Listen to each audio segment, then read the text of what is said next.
अल्हम्दुलिल्लाह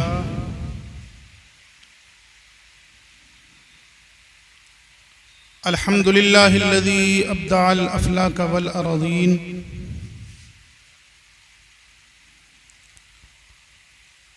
वस्सलामु अला मन कान नबिय्यन व आदमु बैनल माइ वत्तीन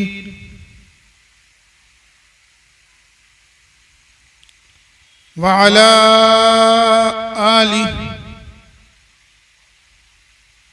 व अस्हाबिही अजमईन। अम्मा बाद फ़अऊज़ु बिल्लाहि मिनश शैतानिर रजीम। बिस्मिल्लाहिर रहमानिर रहीम।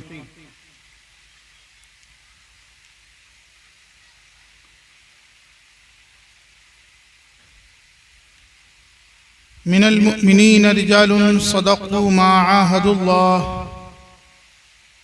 फ़मिनहुम मन क़ज़ा नहबह व मिनहुम मन यंतज़िर वमा बद्दलू तब्दीला। सदक़ल्लाहुल अलिय्युल अज़ीम व सदक़ रसूलुहुन नबियुल अमीनुल मुबीनुल मतीनुल करीम व नहनु अला ज़ालिका लमिनश शाहिदीन वश्शाकिरीन वल्हम्दुलिल्लाहि रब्बिल आलमीन।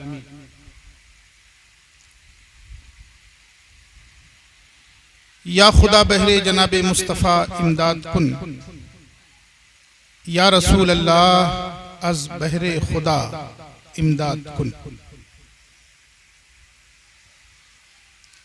या शहीद करबला, या दाफ़े करबो बला, गुल रुखा शहजादे गुलगुं क़बा इमदाद कुन।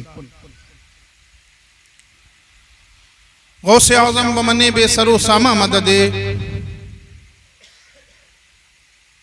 गौसे आज़म बमने बेसरो सामा मददे, क़िबले दी मददे काबे ईमा मददे।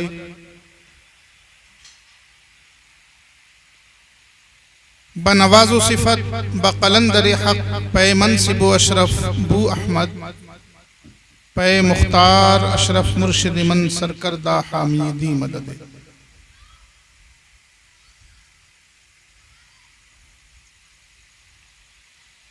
मुहतरम हज़रात,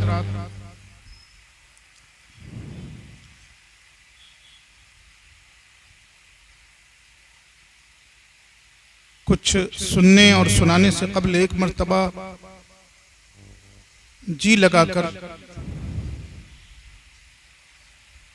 नबी करीम सल्लल्लाहु ताला अलैहि वसल्लम की बारगाह बेकस पनाह में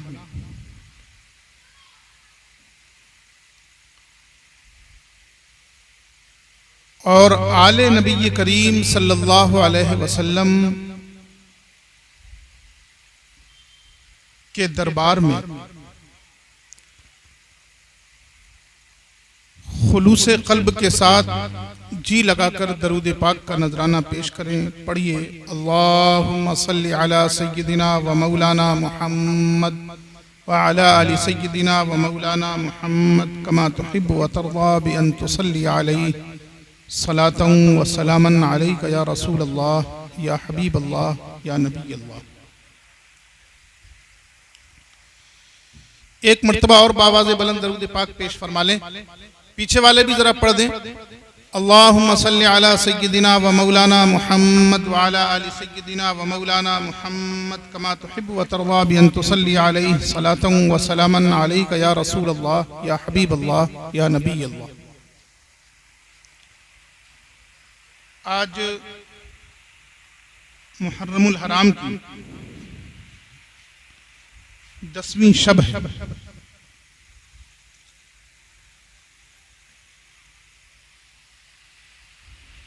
यही वो शब है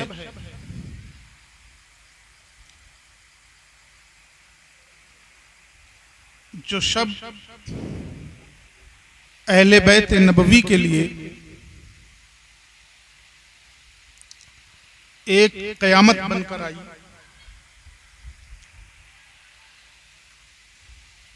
और वहां जहां उनका शहर नहीं था, उनका घर नहीं था, उनके पास लश्कर नहीं थे, उन पर सितम ढाए गए।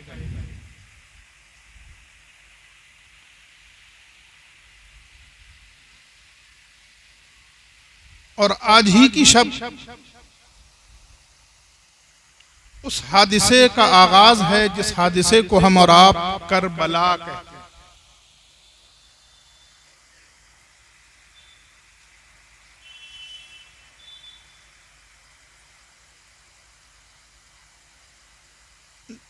कुछ अशार पेशे खिदमत कर रहा हूं।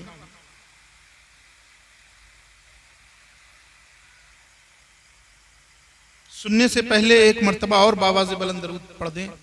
अल्लाहुम्मा सल्लि अला सय्यिदिना व मौलाना मुहम्मद व अला आलि सय्यिदिना व मौलाना मुहम्मद कमा तुहिब्बु व तर्दा बि अन तुसल्ली अलैहि सलातन व सलामन अलैका या रसूल अल्लाह या हबीब अल्लाह या नबी अल्लाह। एक किता समात कर लें।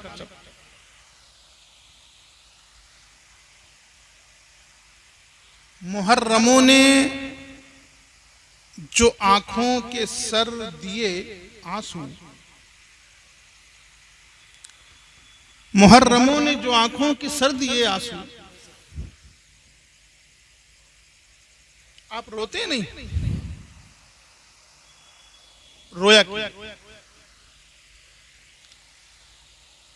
मुस्नद इमाम अहमद इब्न हंबल ने फज़ाइल उस सहाबा में एक हदीस नक़ल की है और हदीस सही है।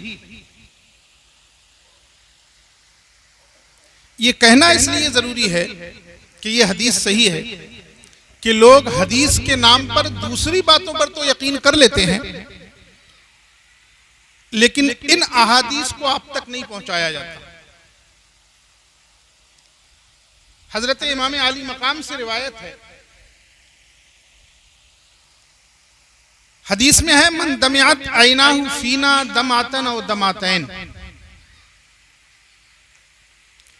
वो बंदा मोमिन जो हमारी याद में एक दो आंसू रोएगा,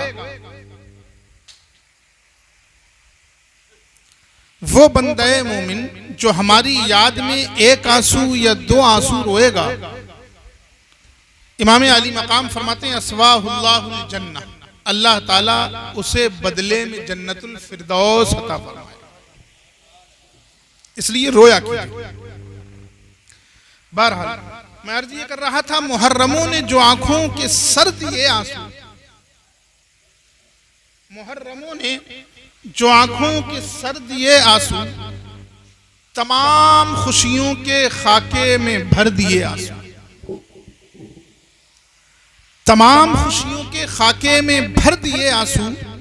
और गमे हुसैन का कतरा भी उसको भारी था, गमे हुसैन का कतरा भी उसको भारी था। गमे हुसैन का कतरा भी उसको भारी था। नगर नगर में मुहर्रम ने कर दिए आंसू, नगर नगर में मुहर्रम ने कर दिए आंसू। और एक कता और समात फरमा लें इसी तसलसल में, किताबों में हर जंग का रंग अलग है, किताबों में हर जंग का रंग अलग है बद्र और खैबर का वो ढंग अलग है बद्र और खैबर का वो ढंग अलग है। और जहां दीन से लड़ गए दीन वाले, जहां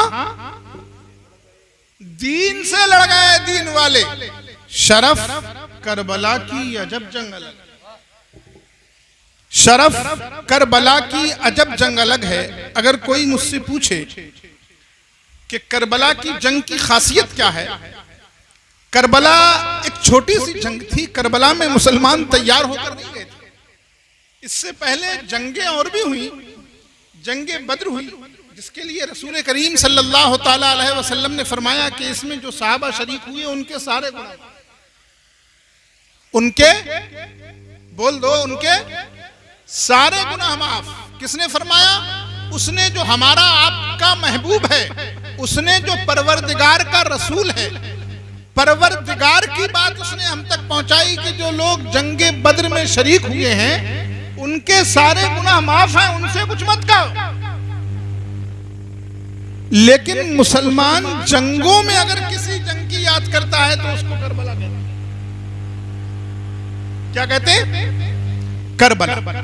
अब सवाल उठता है कि आखिर करबला में ऐसी कौन सी खुसूसियत है, करबला में ऐसा कौन सा इम्तियाज है, करबला में ऐसी कौन सी बात है कि हमने सबको भुला दिया, हमने सिर्फ करबला को याद रखा। हम ओहद भूल गए, हम बद्र भूल गए, हम खंदक भूल गए, हम हुनैन भूल गए, हमने बीरे मऊना तक भुला दिया, लेकिन करबला हमारे बच्चे बच्चे को याद है। सब जानते हैं कि करबला क्या है। जहां मुहर्रम आया बच्चे भी कहने लगते हैं कि या हुसैन। करबला बच्चे बच्चे की जबान से आप सुन लेंगे। अगर आप मुझसे पूछें कि करबला की जंग में ऐसी कौन सी बात थी, करबला की जंग में ऐसी कौन सी तैयारी थी, अरे कौन सी बहुत बड़ी बात थी। कुल 72 लोग थे, आए और बारी बारी शहीद होके चले गए। उनके पास लड़ने की ताकत नहीं थी तो उन्हें ये रिस्क लेना ही नहीं चाहिए था। उनके पास लड़ने की ताकत नहीं थी तो उन्हें मैदान में उतरना ही नहीं चाहिए था। मैं कहूंगा नहीं नहीं प्यारे, भूल कर रहे हो। यही तो तुम्हारी सोच गलत है कि लड़ने से पहले, लड़ाई से पहले, जंग से पहले ताकत देखी जाती है।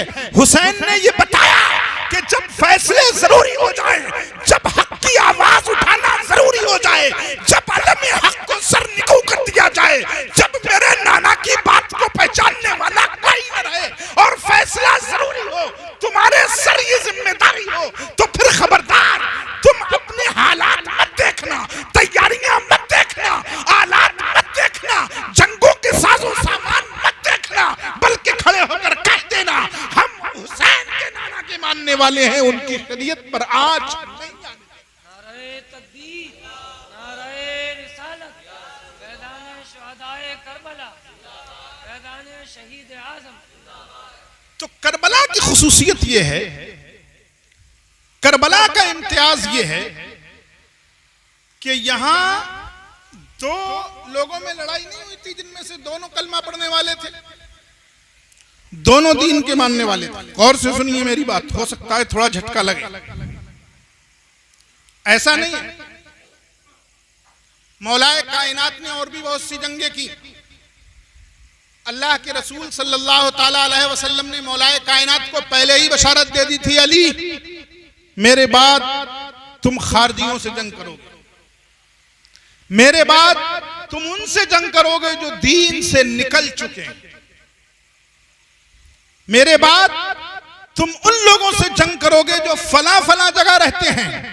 ये सब मुसलमान कहलाने वाले, ये सब कलिमा पढ़ने वाले थे, लेकिन अली को मालूम था कि मैं इस जंग में हक पर होऊंगा, इसलिए अली लड़ गए, इसलिए अली लड़ गए। अली ने नहीं सोचा। लेकिन करबला की जंग आप सोचिए,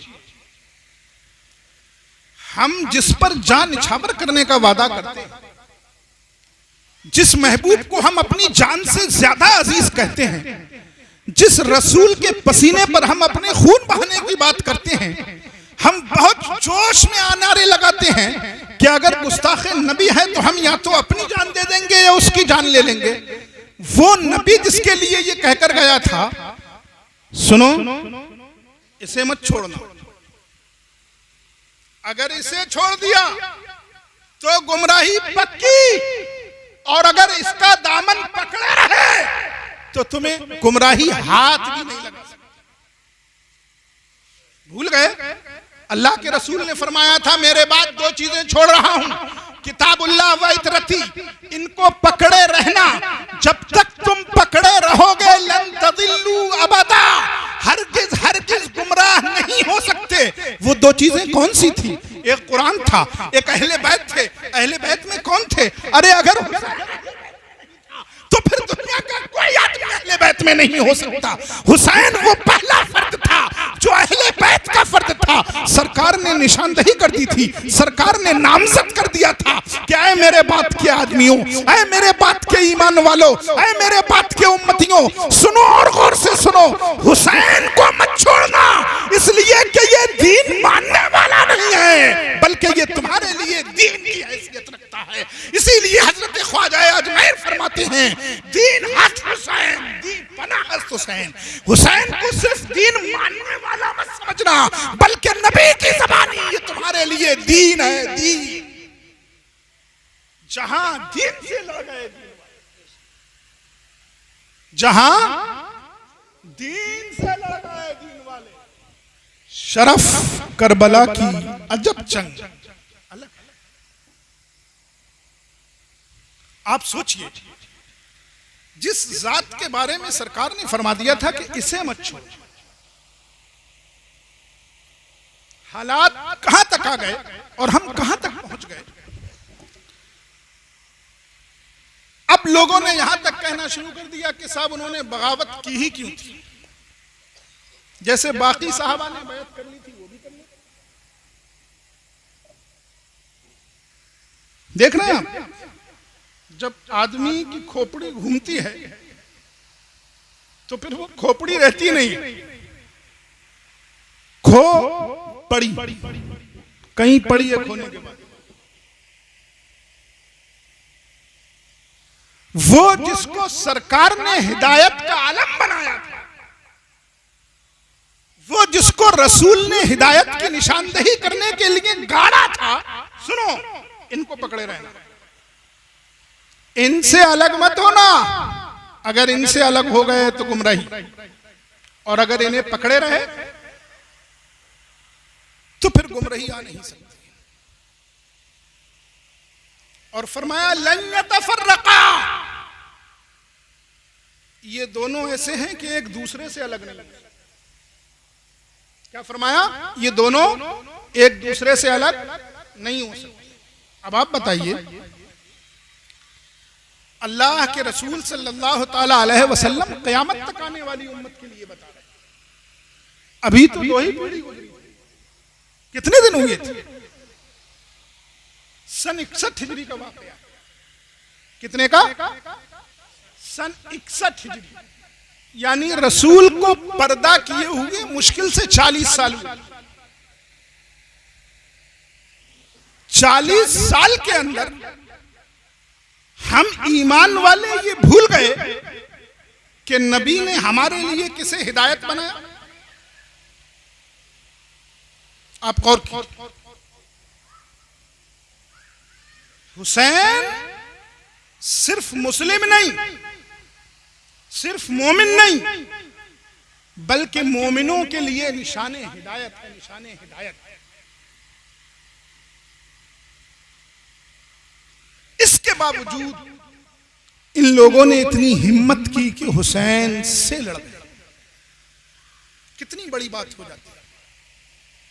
और सिर्फ लड़े नहीं, बल्कि हालात यहां तक बना दिए कि जो जंग के आदाब होते हैं उनको भी भुला दिया।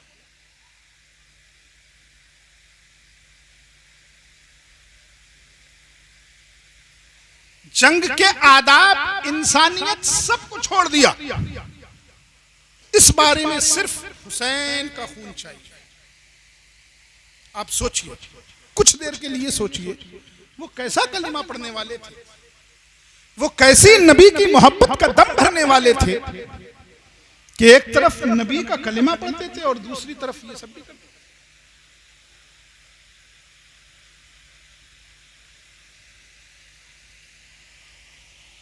कैसे लोग थे, दीन समझ रहे थे, लेकिन इसके बावजूद उस दीन से लड़ बैठे। क्या था उनके मन में, कैसी थी उनकी ज़हनियत।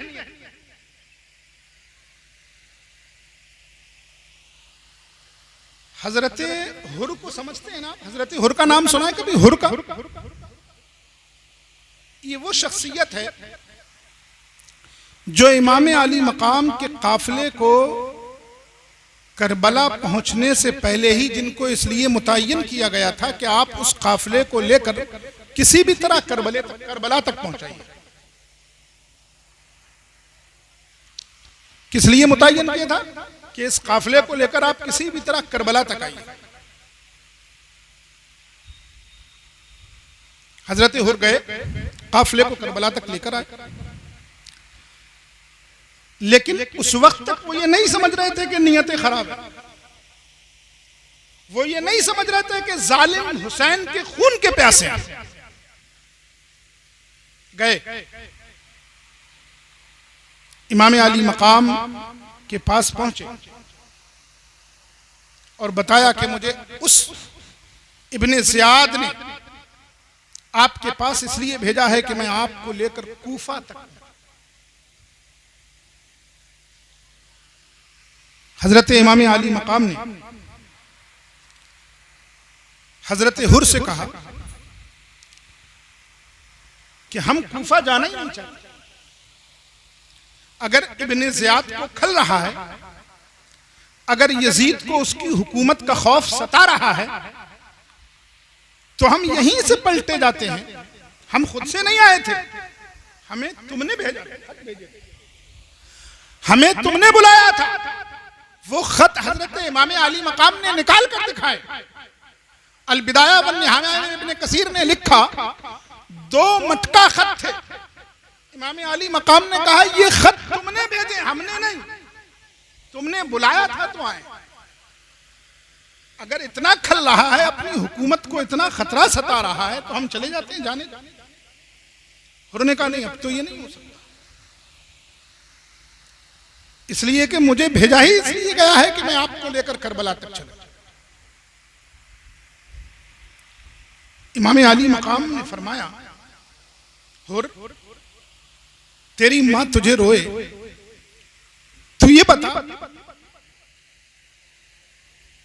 क्या आले रसूल को इतनी भी इजाजत नहीं है कि अपनी जिंदगी कहीं गुजार सके?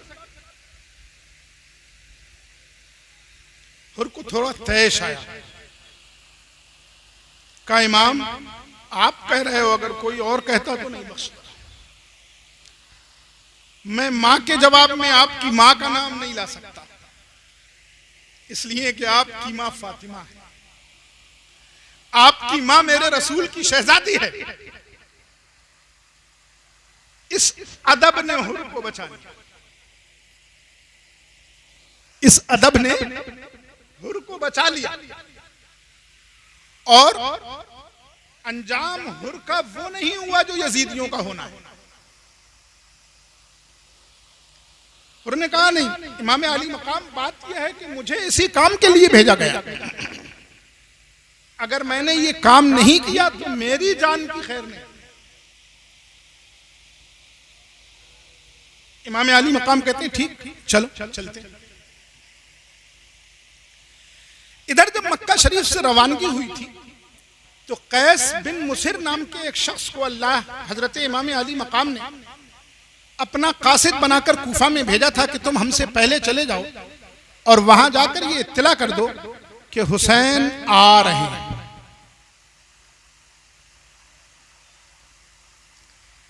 लेकिन जब वो पहुंचने वाले थे, करबला के पास पहुंचे,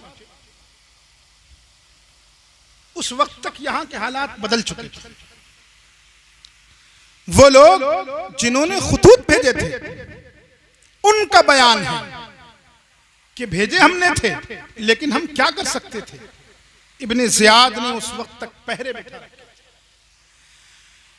पूरे कूफे का माहौल ऐसा बना दिया था जैसे कर्फ्यू लगा दिया। अगर किसी ने हुसैन का नाम लिया या हुसैन की मोहब्बत का दम भरा, तो वो समझ ले कि उसका घर जला दिया जाएगा, उसके बच्चों को तड़पाया जाएगा, उसको मार दिया। अभी ये कासिद पहुंचा नहीं, इतने में इब्ने ज़ियाद को खबर मिल गई कि कासिद आ चुका है। इस इब्ने ज़ियाद ने कासिद को वहीं से गिरफ्तार कराया और कासिद को जब दरबार में पेश किया गया तो उसने बताया कि मैं हुसैन का कासिद हूं, मैं उसका कासिद हूं जिसको तुमने खत देकर, जिसको तुमने खत भेजकर बुलाया, वो हुसैन जिसको रसूल ने चूमा है, वो हुसैन जिसको रसूल ने हिदायत करार दिया है, अली का वो शहजादा तुम्हारे बीच तशरीफ फरमा होने वाला है। इब्ने ज़ियाद कहता है सुनो, जबान संभाल लो, ये कूफा है, मदीना नहीं। अब अगर तुम ये चाहते हो कि तुम्हारी जान बख्शी जाए, तुम ये चाहते हो कि तुम्हें जिंदा छोड़ा जाए, तुम्हें तुम्हारी जिंदगी अजीज है, तुम्हें तुम्हारे माँ बाप, तुम्हें तुम्हारा परिवार अजीज है, तो सिर्फ एक ही शर्त है। क्या? इस छत पे चढ़ जाओ और छत पे चढ़ के हुसैन पर लानत करो और हुसैन के बाप पर। क्या कहा? बोलो, आप भी बोलो, क्या कहा? हुसैन पर लानत करो। बोलो, पीछे वाले भी बोल दो, क्या कहा? हुसैन पर लानत करो और हुसैन के बाप पर लानत करो। सोचो मुसलमानों, सोचो, फिर सोचो, आप हजरात भी सोचो। इब्ने ज़ियाद को हुसैन के कत्ल का हुक्म था यजीद की तरफ से। सही हदीस में मौजूद है, जैसे ही हजरत इमाम अली मकाम के पहुंचने की खबर यजीद को मिली, यजीद ने फौरन उबैदुल्लाह इब्ने ज़ियाद को कूफा का गवर्नर बनाया और गवर्नर बनाने के बाद उसने जब कूफे में पहरे बिठा दिए, कर्फ्यू नाफिज कर दिया, तो यजीद का एक खत उसको मिलता है कि मेरे पास ये खबर पहुंची है कि हुसैन इब्ने अली ने कूफे का कस्द किया। मुझे ये मालूम हुआ है कि हुसैन इब्ने अली चलते चलाते तुम्हारे पास आने वाले हैं। इब्ने ज़ियाद सुनो, इसका मतलब यह है कि तुम्हारा जमाना सारे जमानों में से आजमाया जा रहा है। तुम्हारा मुल्क मुल्कों के दरमियान से उठा लिया गया है ताकि उसे आजमाया जाए। तुम्हारा ये शहर अल्लाह ने आजमाइश के लिए चुना है, अब तुम भी आजमाइश में हो। तुम्हारा ये शहर भी आजमाइश में है, तुम्हारा ये जमाना भी आजमाइश में है, ये तुम सब के लिए आजमाइश है। आजमाइश किस बात की है? अरे बात साफ है, आजमाइश इस बात की है कि अब तुम्हारे सामने फातिमा का लाल आ रहा है, अब तुम्हारे सामने अली का शहजादा आ रहा है, अब तुम्हारे सामने नबी का नवासा आ रहा है, अब वो आ रहा है जिसको नबी ने निशाने हिदायत करार दिया है, अब वो आ रहा है जो रसूलुल्लाह के शानों पर बैठा है, अब वो आ रहा है जिसकी ख्वाहिशें पूरा करने के लिए आसमान से जिब्रील को भेजा गया है, अब वो आ रहा है जिसका नाम हुसैन जमीन वालों ने नहीं आसमान वाले ने रखा है। सुनो, अब तुम उसकी मोहब्बत के चक्कर में आजमाइश में मत पड़ जाना, तुम मेरी ही बात मानना, जो मैंने कहा है उसको पूरा करना है। फिर यजीद लिखता है, उबैदुल्लाह इब्ने ज़ियाद, सुनो, जब वो तुम्हारे शहर में पहुंचे तो तुम्हारे सामने सिर्फ दो ऑप्शन हैं, एक तो ये कि तुम आजाद हो जाओ, दूसरा ये कि तुम गुलाम बन जाओ। आजादी का मतलब इब्ने ज़ियाद ने समझ लिया कि अगर हुसैन को जिंदा छोड़ा तो मुझे गुलाम बना दिया जाएगा, और अगर हुसैन को मैंने मार दिया तो मैं आजाद। ये हुक्म किसका था? बोलो पीछे वाले, ये हुक्म किसका था? यजीद का। ये सही हदीस में है और इमाम ज़हबी ने इसको लिखा है, मेरी बात नहीं। इमाम ज़हबी ने इस हदीस को नकल किया है और कहा ये सही है। और इमाम ज़हबी हदीस के बहुत बड़े इमाम हैं, कोई मौलाना नहीं है गली छाप। वो जिसे सही कहते हैं उसे फिर किसी में दम नहीं है कि ज़ईफ कहते। ये हुक्म यजीद का था, यजीद का।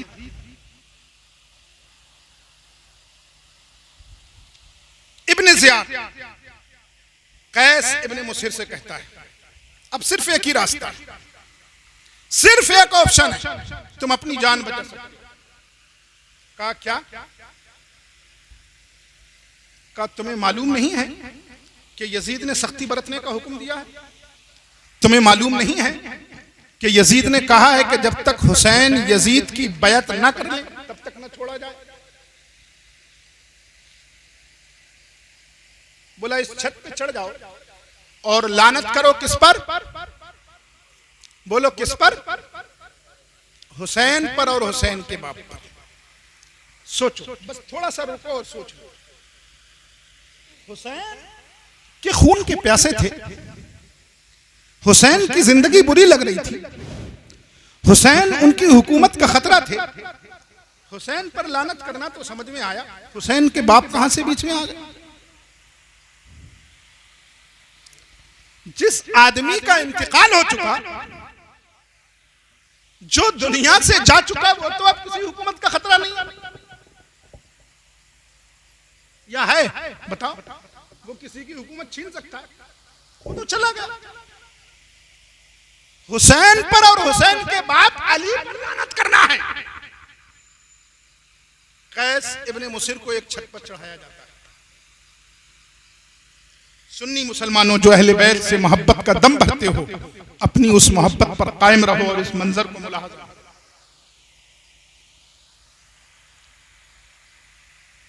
कैस इब्ने मुसिर छत पे तो चढ़ गए, लेकिन जब उन्होंने देखा कि अब छत पर तो कोई है नहीं, मुझे जो कहना है वो कहना है। अल्लाह की हमदो सना करते हैं और नबी करीम पर दरूद पढ़ के फिर कहते हैं, ऐ लोगों सुनो, आज दुनिया में सबसे अफजल आदमी अगर कोई है तो हुसैन इब्ने अली। ये उन्होंने कहीं ऐसी में बैठकर नहीं कहा था, उन्होंने वहां कहा था जहां उन्हें मालूम था कि ये कहने पर मेरी गर्दन उड़ा दी जाएगी। कहां कहा था? जहां ये मालूम था कि ये कहने पर मेरी गर्दन उड़ा दी जाएगी। कहा सुनो, क्या तुम में है कोई जो रसूल का शहजादा हो? अरे तुम बनु उमैया के चक्कर में उस रसूल के नवासे के खून के प्यासे बन गए हो। जो रसूल तुम्हारे लिए अमान है, जो रसूल तुम्हारे लिए हिदायत लेकर आए, जो रसूल तुम्हारे लिए शरीयत लेकर आए, तुमने उनकी जिंदगियों में, तुम्हारे बाप दादाओं ने उनकी जिंदगियों में उनकी इताअत की। आज तुम हुसैन के खून के प्यासे।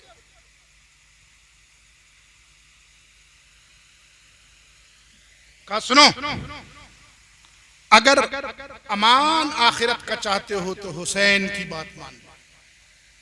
अतीउ हुसैन, इब्ने ज़ियाद की बात मत मानो, इसलिए कि ये तो ज्यादा से ज्यादा जान ले सकता है, जान, इससे ज्यादा कुछ नहीं कर सकता। इब्ने ज़ियाद को उम्मीद ये थी कि ये खड़े होकर हुसैन पर और हुसैन के बाप अली पर लानत, उसी का माहौल बनाया। बात ये थी, लानत जो करवाई जा रही थी, माहौल ऐसा बनाया। बनु उमैया के दौर में स्टेजों से खड़े होकर खतीब को हुक्म था कि वो कहे लानल्लाहु अबत्तुरा, अल्लाह की लानत हो अली। ये माहौल एक दिन में नहीं बन गया। आप सोचिए, जो यजीद खूने नवासाए रसूल का प्यासा था, तो क्या एक दिन में प्यासा हो गया? किसी की दुश्मनी में इस हद तक चले जाना, ये गलती नहीं होती है। लोग कहते हैं गलती हो गई। गलती ये होती है कोई आ रहा है, मैंने धोखे से मार दिया, ये गलती है। गलती ये नहीं है कि मैं बाकायदा लश्कर भेज रहा हूं, हुर को भेजा जा रहा है कि नहीं लेके आओ,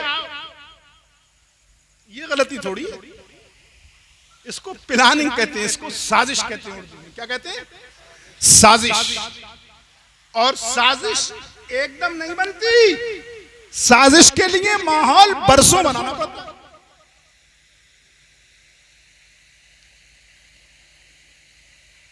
कैस इब्ने मुसिर चढ़ गए, लेकिन उसके बाद उन्होंने बात अपनी कही। कहा इब्ने ज़ियाद, तू सुमैया की औलाद के चक्कर में फातिमा की औलाद को ठुकरा रहा है। लानत हो तुझ पर, और लानत हो इस शिब्र पर, और लानत हो यजीद। ये हमने नहीं कहा, ये हमने नहीं कहा। किसने कहा? कैस इब्ने मुसिर ने कहा, जो हुसैन का वफादार कासिद है।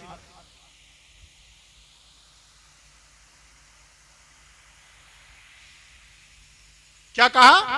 लानत हो इब्ने ज़ियाद पर, लानत हो यजीद पर, लानत हो उन लोगों पर जो हुसैन के खून के प्यासे।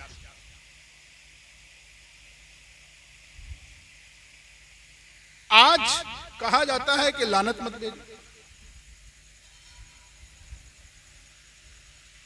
कैस इब्ने मुसिर उस वक्त लानत भेज रहे हैं, अभी शहीद नहीं हुए इमाम अली मकाम, अभी खाली खबर आई है। लेकिन इस बंदा खुदा ने फैसला कर दिया कि मुसलमानों, वक्त तुम पर भी ऐसा आएगा। ये अलग बात कि उस वक्त हुसैन पर करबला आई थी, तुम्हारे जमाने में हुसैन पर करबला नहीं आएगी, लेकिन हुसैन की याद पर करबला आएगी। तुम्हारे जमाने में पानी पर पहरा नहीं बिठाया जाएगा, लेकिन हुसैन की याद करने वालों पर पहरा। आप देखिए ना, अगर मुहर्रम के जुलूस में कोई काले कपड़े पहन ले तो ऐसा बवाल हो जाता है, तो मुसीबत आ गई। अगर मुहर्रम के महीने में कोई रो दे तो ऐसा लगता है कि क़यामत आ गई। जबकि वो रोना जिसका बदला जन्नत है।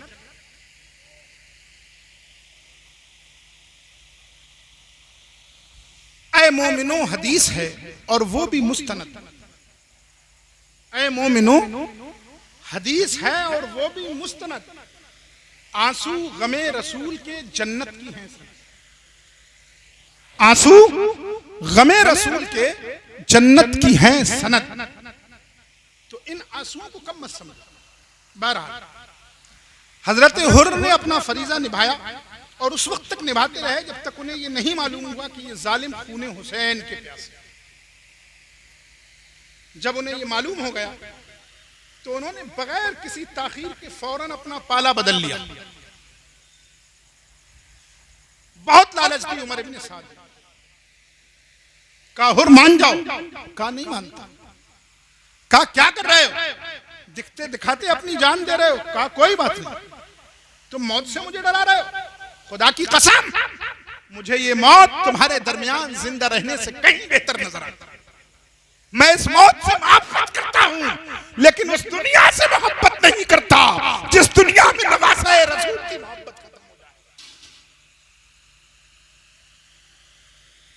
मैं जन्नतों को दुनिया की ख्वाहिशों पर तरजीह देता हूं। जब देखा कि अब हुर्र ने पाला पलट लिया, हुर्र जाने लगे, हजरत इमाम अली मकाम की बारगाह में पहुंचे और अरीजा रखा कि इमाम अली मकाम मेरी तरफ से माजरत कबूल फरमाएं। मुझे ये नहीं मालूम था कि ये जालिम आपके खून के प्यासे। मैं ये नहीं समझ रहा था कि वो फातिमा जो अपने रसूल अपने बाबा की ऐसी शहजादी है कि फातिमा पहुंचे तो रसूल ताजीम को खड़े हो जाएं, फातिमा पहुंचे तो रसूल अपना बिस्तर छोड़ दें। उस रसूल के वो बेटे जिन बेटों पर रसूल ने अपने बेटों को कुर्बान कर दिया, दुनिया में उनके चाहने वाले खत्म हो जाएंगे। कहा अगर मैं आपके पास तौबा करके आना चाहूं तो क्या मेरी तौबा कबूल है? इमाम अली मकाम ने फरमाया हाँ। अल्लाह ताला तौबा कबूल फरमाने वाला। हजरत हुर्र जब शामिल हुए हुसैनी काफिले में तो यजीदियों ने पत्थर पे क्या किया, उनकी हुटिंग करने के लिए, उनका तमस्खुर उड़ाने के लिए उन पर पत्थर फेंके गए। लेकिन हुर्र ने जवाब दिया, कहा अबे एड़ियों के बल पेशाब करने वालों की औलादों, तुम क्या समझ रहे हो हुर्र कमजोर हो गया? हुर्र कमजोर नहीं हुआ है। हुर्र आज भी वही बहादुर है जिस बहादुरी से जानते हो। लेकिन जब बात फातिमा के शहजादों की आ जाए, जब बात रसूल के लाडलों की आ जाए, तो बहादुरी नहीं देखी जाती।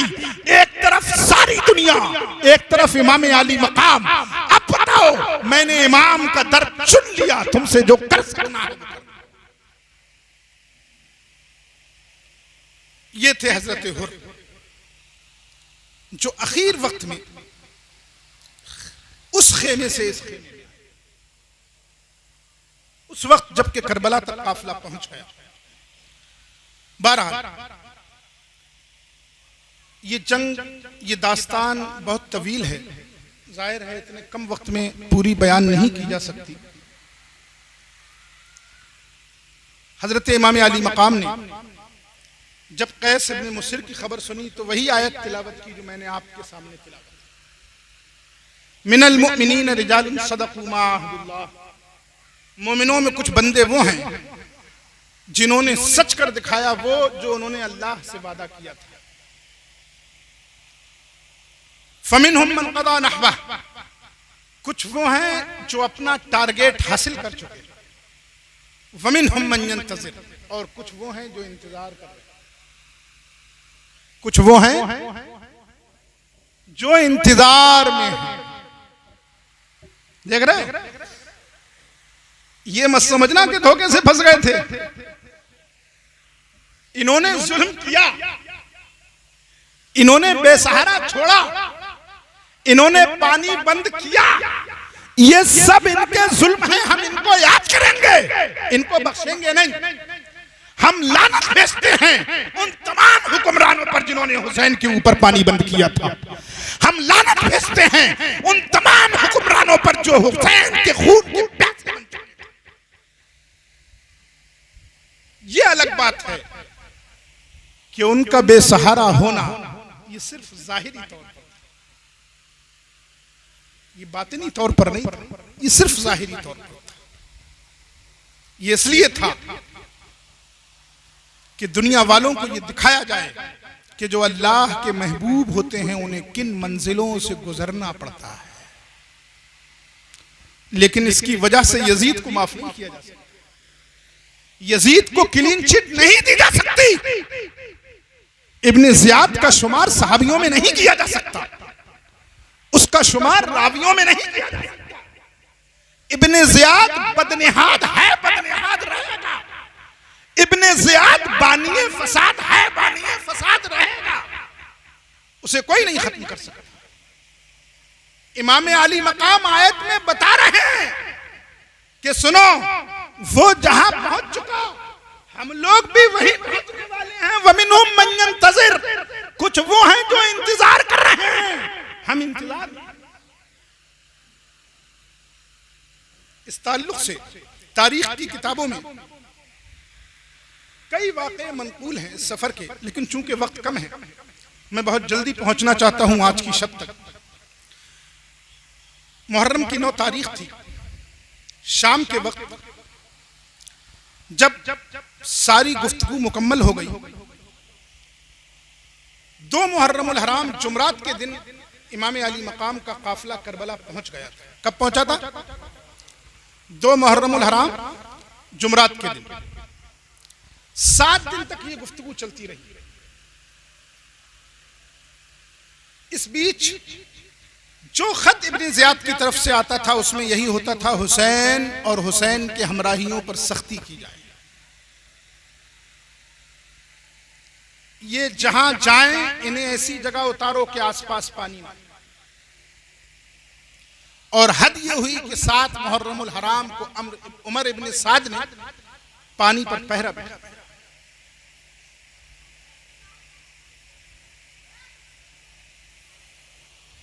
और आप देखें इनकी तबीयतें ऐसी शकी थी, ऐसी बदबख्त थी कि ये आंखों के सामने देख रहे थे कि हुसैन आज भी वही हुसैन है जो कल था, आज भी इसका जलवा वही है जो कल था।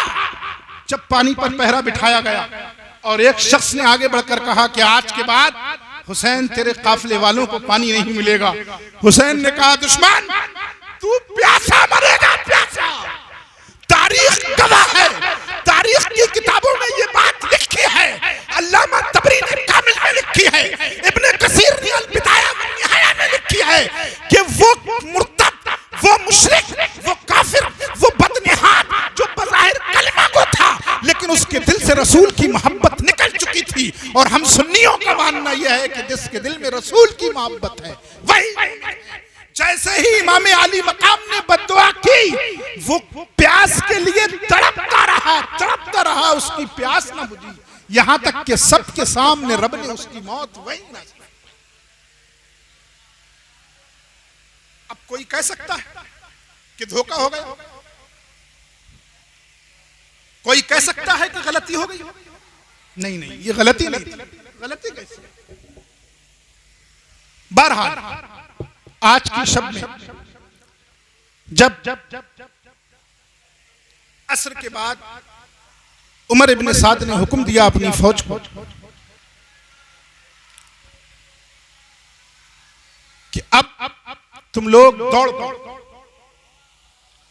हुसैन के खेमों पर हमला कर दो। आप देख रहे हैं, इसीलिए मैंने कहा था कि ये जंग मामूली जंग नहीं थी। अरे अगर बात नहीं बन पाई तो जंग का टाइम लिया जाता है, जंग करने का वक्त लिया जाता है। उस वक्त तक जो जंग के दस्तूर थे वो ये थे कि पहले जंग की टाइमिंग फिक्स होगी, फिर एक एक करके दोनों मैदान में। कोई इंतजार नहीं किया गया, इमाम आली मकाम से कुछ नहीं पूछा गया, बल्कि उमर इब्न साद का जो लश्कर है वो खेमों की तरफ दौड़ पड़ता है। इमाम आली मकाम उमर इब्न साद को मुखातब करके कहते हैं, अबे बेदीन, अल्लाह का लिहाज नहीं, रसूल का खौफ नहीं, तो कम से कम इंसानियत तो रख। क्या इंसानियत भी मर गई? क्या तेरा ज़मीर भी मर गया? तू ये भी भूल गया कि खेमों में खवातीन बैठी हुई हैं? क्या यही जंग का दस्तूर है कि तूने एक साथ सब लश्करियों को दौड़ा दिया? तब कुछ खुदा का खौफ आया और कहा, ठीक, इब्न ज़ियाद का हुक्म है सख्ती करने का। हुसैन, तुम बचकर नहीं जा सकते, या तो इब्न ज़ियाद के हाथ पर बैत कर लो यजीद की, या फिर जान देने के लिए तैयार हो जाओ। का कोई बात नहीं, मैं जान देने ही आया। क्या कहा? कोई बात नहीं, मैं जान देने ही आया हूं। जान उन्हें अजीज होगी जिन्हें हुआ करे। मुझे अपने नाना की शरीयत अजीज, मुझे अपने नाना का लाया हुआ दीन अजीज है।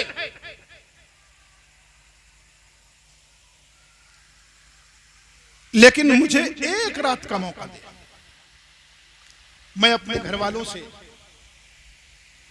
अपने चाहने वालों से कुछ मशवरे कर। कहा ठीक, सुबह हमारी तुम्हारी जंग फिक्स। कहा ठीक। हजरत इमाम अली मकाम खेमे में वापस जाते हैं और लोगों को बताते हैं कि ये ऐसे ऐसे बात है, और फिर आकर बाहर बैठ जाते हैं।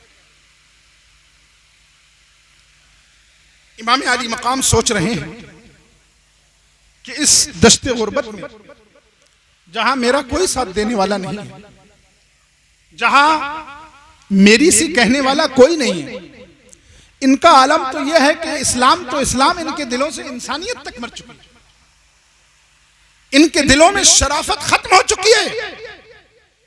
करूं तो क्या करूं? सोचते सोचते हुसैन पर थोड़ी सी गुनूद की तारी होती है। आखिर निढाल था जिसको कई दिन से पानी ना मिला हो। गुनूद की तारी हुई तो देखा अल्लाह के रसूल सल्लल्लाहु अलैहि वसल्लम ख्वाब में तशरीफ लाए। अल्लामा हसन रज़ा खां साहब आईने क़यामत में लिखते हैं कि अल्लाह के रसूल को हुसैन ने देखा कि अल्लाह के रसूल हुसैन से कह रहे, हुसैन इन्नका तरूहु इलैना, तुम कल हमारे पास आ रहे हो। इमाम अली मकाम घबरा कर जब आंख खुलती है तो पढ़ते हैं इन्ना लिल्लाहि व इन्ना इलैहि राजिऊन। घर की खवातीन जब ये आवाज सुनती हैं तो रोते हुए आती हैं कि पता नहीं क्या हादसा हुआ। इमाम अली मकाम बताते हैं कोई बात नहीं। फिर आप खेमे में जाते हैं, सारी खवातीन को मुतमईन करते हैं और कहते हैं कोई घबराने की बात नहीं। मैंने अपने नाना जान को देखा है, वो ये कह रहे हैं कि तुम हमारे पास आ रहे। उन्होंने मेरे सीने पर हाथ मारा है और दुआ दी है, अल्लाहुम्मा आतिल हुसैन सब्रन व अजरा, ऐ अल्लाह इस मौके पर हुसैन को सब्र देना, ऐ अल्लाह इस मौके पर हुसैन को अज्र देना। हुसैन ने कहा, सुनो रात हो गई, तुम में से जो जाना चाहे वो जा सकता है। ये बात पक्की है कि यजीदियों को हुसैन इब्न अली का सर चाहिए। हाँ, वही अली जो इनकी नाक में दब किए हुए था, जिस पर लानत स्टेजों पर खड़े होकर भेजी जाती थी, आज ये उसके शहजादे के खून के प्यासे हैं। इन्हें मेरा सर चाहिए, तुम्हारा नहीं। मैं तुम्हें इख्तियार देता हूँ, ऐ अकील के बच्चों, मैं तुम्हें इख्तियार देता हूँ। तुम्हारी तरफ से मुस्लिम बिन अकील शहीद हो गए, काफी है, तुम जा सकते हो, मेरी तरफ से कोई दबाव नहीं। आपको मालूम, एक बात और याद आ गई, वो भी बता। नबी की शब में जब इब्न ज़ियाद की तरफ से शिम्र इब्न ज़िलजौशन लेकर पहुंचता है पैगाम उमर इब्न साद के पास कि जंग का हुक्म आ गया। कौन? शिम्र। नाम याद है ना? दो चार नाम तो अवाम को भी याद होते हैं। शिम्र नाम याद है ना? ये बदबख्त। तो ये हुक्म जंग का सुनाने से पहले पहले हजरत अब्बास के निकाह में इसकी बहन थी। ये हजरत अब्बास के शहजादों को आवाज देता है, भांजो तुम निकल आओ, मैं तुम्हें अमान दे दूंगा। जब मैं अमान दे दूंगा तो कोई तुम पर हमला करने वाला नहीं, लेकिन कुर्बान जाओ। ये अली के घर के शेर थे। कहा शिम्र, हम अपने घर को छोड़कर तेरी अमान में आ जाए? अरे अल्लाह की अमान के बाद दुनिया में कोई अमान नहीं रह जाती। हम उसकी अमान में हैं जिसकी अमान में सारा आलम है। अगर उसने हमारी जान का जाना यहां लिख दिया है तो हमें कोई नहीं बचा सकता। क्या यकीन था उन लोगों को। बहरहाल इमाम अली मकाम रात में एक बार सबको मौका देते हैं, लोग नहीं जाते हैं। सुबह जंग शुरू होती है। जंग का आगाज इस तरह से होता है, यही इब्न ज़ियाद, इसका एक गुलाम है सालिम नाम का, और इसका अब्बा ज़ियाद, उसका एक गुलाम, ये दोनों सबसे पहले जाते हैं और मैदान में जाकर पुकारते हैं, हल में मुबारिस, आओ कौन आ रहा है। आपको मालूम है इनमें कौन है? एक उबैदुल्लाह इब्न ज़ियाद का गुलाम है और दूसरा उसके बाप ज़ियाद का गुलाम जिसका नाम यसार है। अब आप सोच रहे होंगे कि उबैदुल्लाह के पास तो बार बार इब्न ज़ियाद आ रहा है, लेकिन ज़ियाद के बाद क्या आ रहा है? मैं कुछ नहीं कर सकता। तारीख की किताबों में, हदीस की किताबों में यह लिखा ही नहीं है कि ज़ियाद का बाप कौन था। कहीं कहीं तो ज़ियाद के बाप का नाम लिखा भी है तो ज़ियाद इब्ने अबी, यानी वो ज़ियाद जो अपने बाप का बेटा है, हमें नहीं मालूम कौन बाप था। मुअर्रिखीन ये कहकर दामन झाड़ लेते हैं, हमें नहीं मालूम बाप कौन है। जो भी बाप हो, बहरहाल बाप का बेटा है। सुनो, कहां खो गए? सो रहे हो क्या? जाग रहे ना आप लोग? जोर से कहो, या हुसैन, या हुसैन। इसके बाप का नाम नहीं मालूम, अंजाम देख लो, अंजाम समझ लो। हुसैन और हुसैन के घर से टकराने वाले वही लोग होते हैं जिनके बापों का कोई पता नहीं होता। करबला ये बता रही है कि जब मुकाबले में आना तो सोच समझ के आना, इसलिए कि मुकाबले में आने वालों के बापों का पता ही नहीं होता। और इस हकीकत को यजीद भी समझता था, वरना कूफे का गवर्नर तो नोमान इब्ने बशीर थे। जब कत्ले हुसैन की बारी आई तो नोमान इब्ने बशीर को हटा दिया गया और इब्ने ज़ियाद के बेटे को लाया था। यजीद को मालूम था कि ये काम वही कर सकता है जिसका बाप ही ना मालूम, कोई दूसरा नहीं कर सकता। इसलिए कि मुस्लिम हो गैर मुस्लिम। अरे आप सोचिए, 1400 साल के बाद हिंदुस्तान में बैठकर एक गैर मुस्लिम शायर फिराक गोरखपुरी जब ये कह सकता है, इंसान को बेदार तो हो लेने दो, हर कौम पुकारेगी हमारे हैं। तो जब एक गैर मुस्लिम ये कह सकता है तो मुश्किल से रसूल के 40 साल के बाद आखिर ऐसा बंदा कहां से ढूंढोगे जो हुसैन का साथ ले?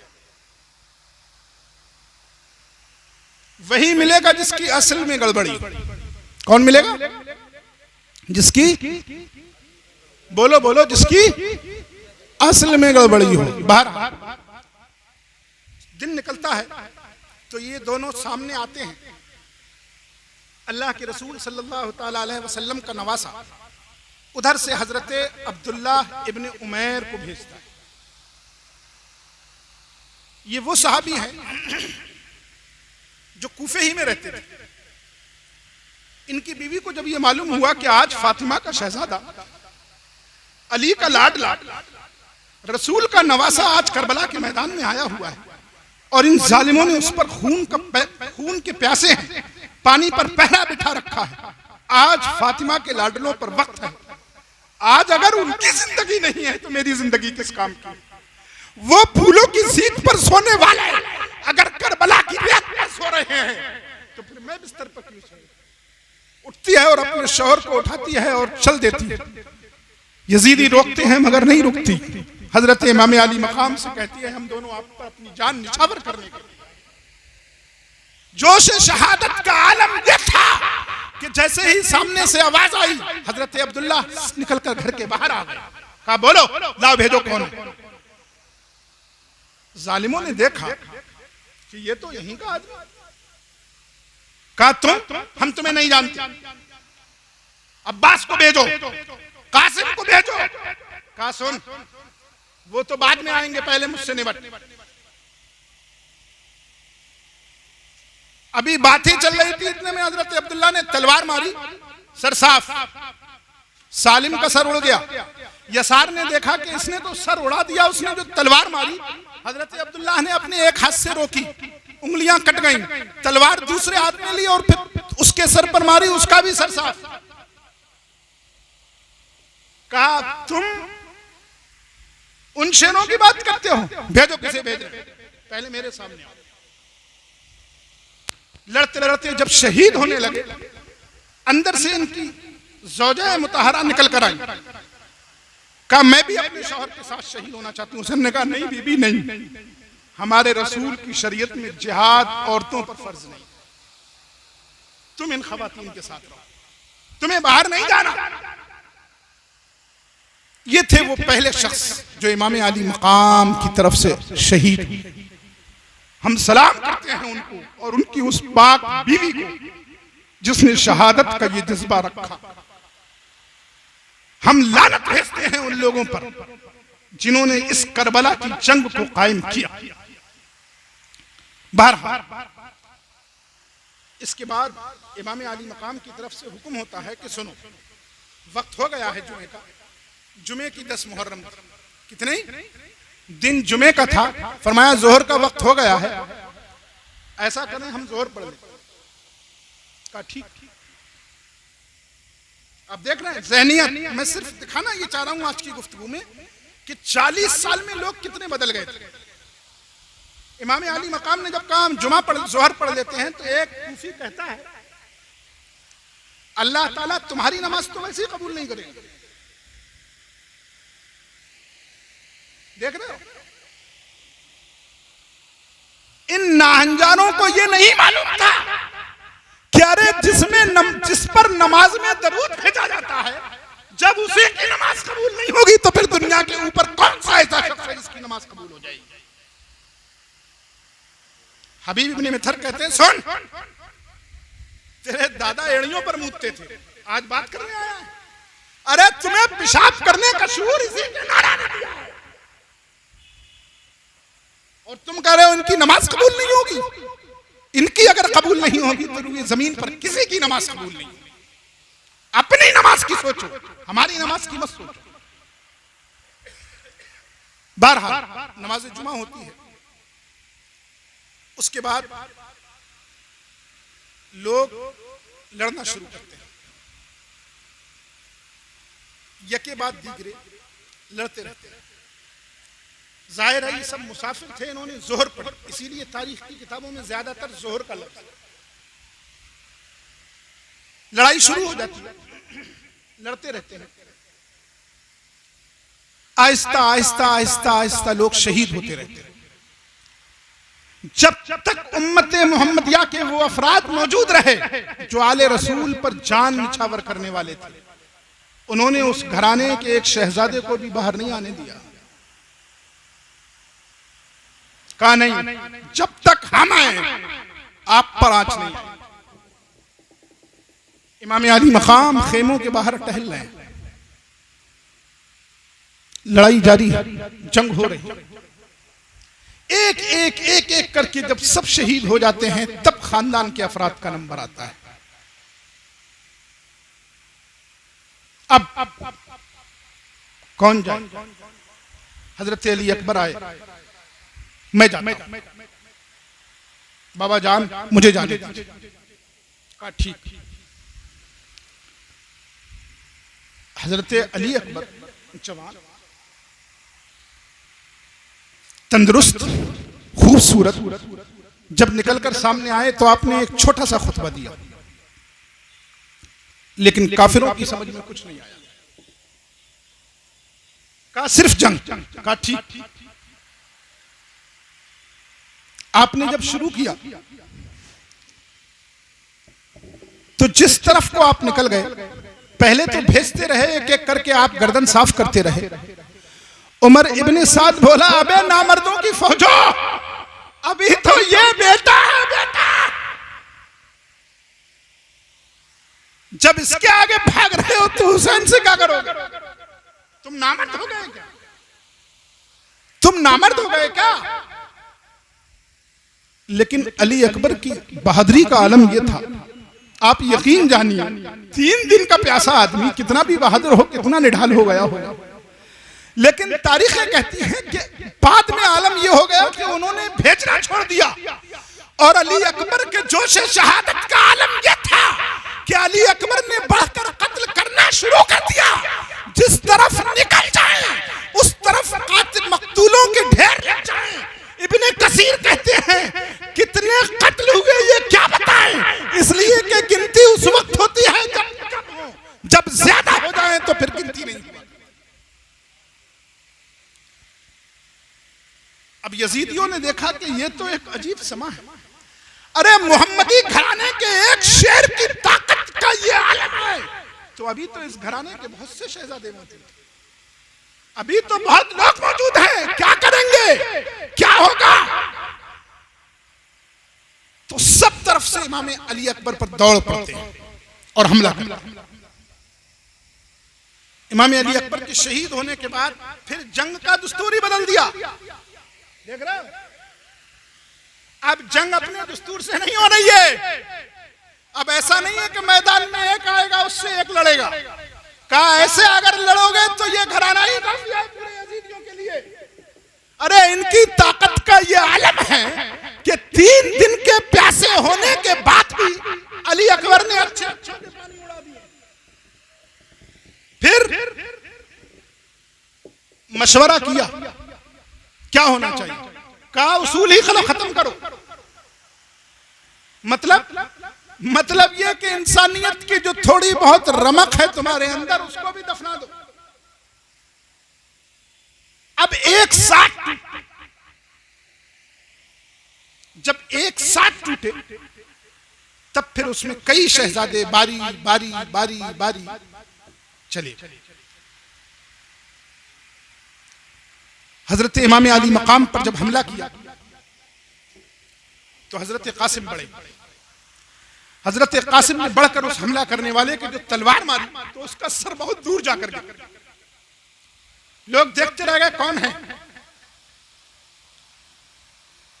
तारीख की किताबों में लिखा है हजरत कासिम लड़ते लड़ते लश्कर आदा के बहुत अंदर तक चले गए।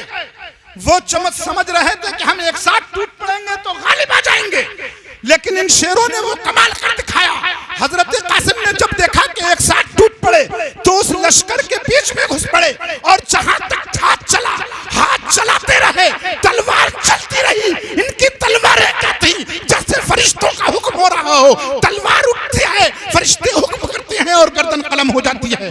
जब लोगों ने देखा कि ये कौन बनता है तो दूर से तीर मारना शुरू किया। इतनी जोर से किसी ने एक खंजर मारा कि इमाम कासिम का एक कांधा ही कट गया। देखा कटने के बाद भी कासिम ने अपने दूसरे हाथ में तलवार ले ली।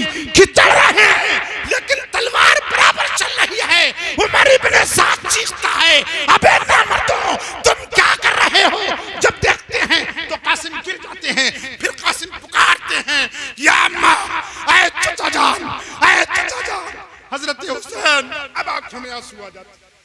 कहते आज उस भतीजे की आवाज पर नहीं पहुंच सका जिसकी आवाज पर कभी ऐसा न हुआ कि हुसैन न पहुंचा। जाकर देखते हैं तो कासिम की लाश पड़ी हुई। जब कासिम की लाश खेमे में लेकर जाते हैं, खेमे में कोहराम, खवातीन रो रही हैं, चिल्ला रही हैं।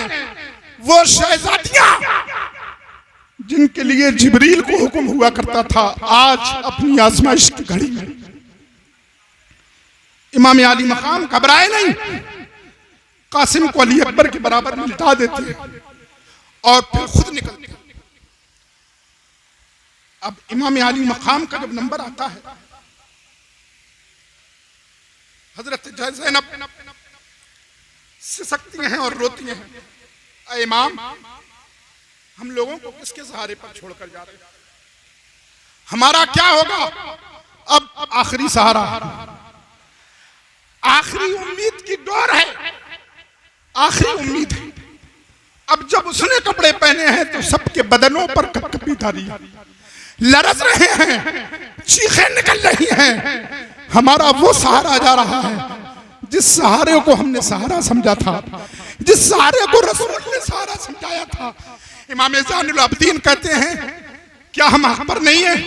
इमाम हुसैन समझाते हैं हाँ बेटा हम हक पर हैं।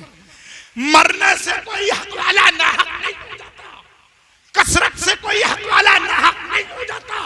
हम हक पर थे, हम हक पर हैं, हम हक पर रहेंगे। लेकिन तुम्हारे नाना को यही का अच्छा यही मंजूर है तो फिर आप जाओ। इमाम अली मकाम समझाते हैं उन अकेली सैयदजादियों को, उन अकेली शहजादियों को जो जंगे करबला में दश्त गुर्बत में अकेली, जिनके न आगे कोई है न पीछे कोई है, जिन्हें दिख रहा है कि हुसैन के बाद अब उनके सर पर हाथ रखने वाला भी कोई नहीं होगा, हुसैन के बाद अब उनका आंसू पोंछने वाला भी कोई नहीं होगा, हुसैन के बाद अब उनको इतिहास बनाने वाला भी कोई नहीं होगा, हुसैन के बाद उनको तसल्ली देने वाला भी कोई नहीं होगा, हुसैन के बाद उनको सब्र देने वाला भी कोई नहीं होगा।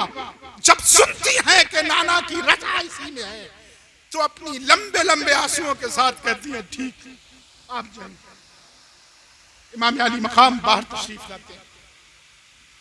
आप गौर करो, अरे मुसलमानों कभी सुना है बुढ़ापे में जवान बेटे की मौत कमर तोड़ देती है, लेकिन इमाम अली मकाम को देखो जिसके सामने लाशा नहीं कई कई लाशें पड़े हैं,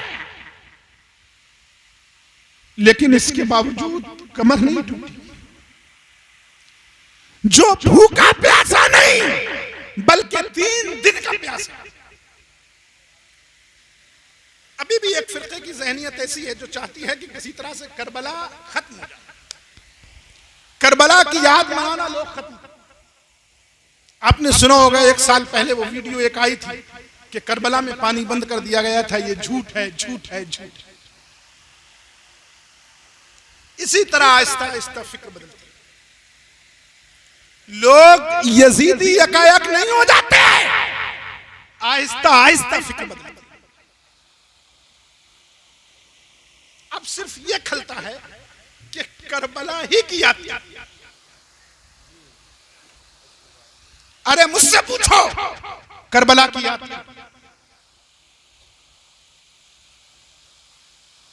करबला की जंग रसूल से नहीं हुई थी बल्कि उससे हुई थी जो रोज आए तो रसूल था, जो रोज आए तो रसूल की जान को नागवारी हो। फरमाया सलमा, उम्मे सलमा हुसैन को रोने मत दिया करो, ये रोता है तो मेरा दिल बेचैन। ये जंग रसूल से नहीं थी, ये जंग। और तुम बात करते हो करबला की जंग क्यों हुई थी, करबला की जंग क्यों इतना शोर है इसका? इसका शोर इसीलिए है ताकि यजीदी और हुसैनी की पहचान हो सके। 3 दिन भूखा प्यासा रहने के बाद अली का ये शेर जब घर से बाहर आता है तो लोग निगाहें बांध कर देख रहे हैं। है। मैं कहता हूं जालिमों, तुम भूल गए, अरे ये वही ताकत है जिसने खैबर को उठा लिया था एक हाथ में। ये वही ताकत है जो अगर किसी लश्कर के बीच में चला जाए तो लश्कर गाजर मूली की तरह। तुम भूल गए, ये वही ताकत है जिसने अकेले खारजियों से पंगा लिया। ये वही ताकत है जिसने अकेले बागियों से पंगा लिया। भूल रहे हो, गलती मत करो, भूलो मत। ये उसकी ताकत है जिसके लिए जिब्रील ने कहा था ला फता इल्ला अली ला सैफ इल्ला रिफ्का। भूल रहे हो, मत भूल। आज हुसैन तुम्हें याद दिला कर रहेगा कि अली क्या था। यूं ही मजबूर नहीं हुए अली पे लानत करने पर। तुम्हें मालूम है कि अली जीते जी भी हमारे लिए मुसीबत था और मरने के बाद भी हमारे लिए।